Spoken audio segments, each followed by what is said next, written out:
Jika makhluk di muka bumi lebih banyak melakukan katabolisme daripada anabolisme, maka akan terjadi katabolisme dan anabolisme. Itu adalah proses yang saling berkebalikan. Jadi katabolisme adalah proses pemecahan suatu molekul.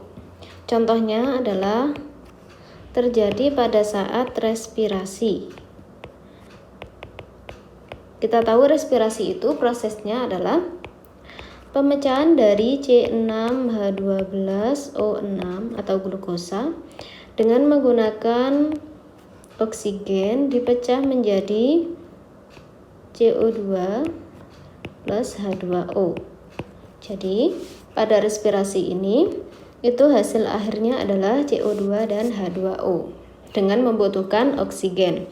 Kemudian anabolisme adalah kebalikannya, yaitu proses penggabungan dari senyawa kecil menjadi senyawa yang lebih kompleks. Contohnya adalah pada reaksi fotosintesis.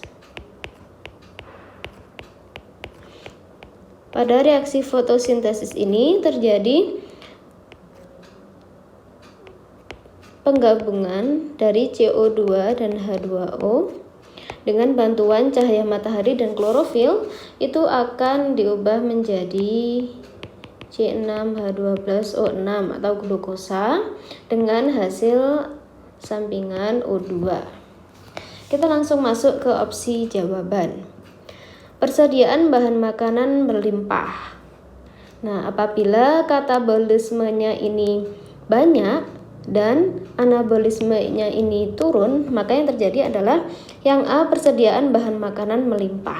Nah, apabila katabolismenya ini tinggi, maka persediaan bahan makanan justru akan menurun. Kenapa? Karena C6H12O6-nya ini atau sumber makanannya ini justru lebih banyak digunakan.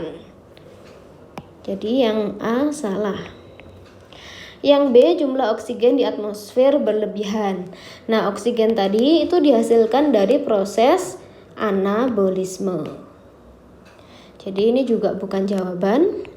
Justru malah oksigennya akan menurun. Kenapa? Karena jika katabolismenya banyak, maka oksigen yang dibutuhkan juga banyak. Yang C, makhluk herbivor lebih banyak daripada karnivora. Kalau kita lihat, apabila katabolismenya tinggi, anabolismenya turun. Berarti dia herbivornya akan menurun. Kenapa? Karena anabolisme ini adalah didominasi oleh tumbuhan. Jadi apabila anabolismenya turun, maka jumlah tumbuhannya juga akan menurun. Herbivor juga akan menurun. Berarti yang C ini juga salah. Yang D, suhu bumi meningkat karena kelebihan karbon dioksida. Kita lihat katabolisme itu hasil akhirnya adalah karbon dioksida. Apabila katabolismenya ini naik, maka jelas karbon dioksida juga naik. Jadi jawabannya yang benar adalah D.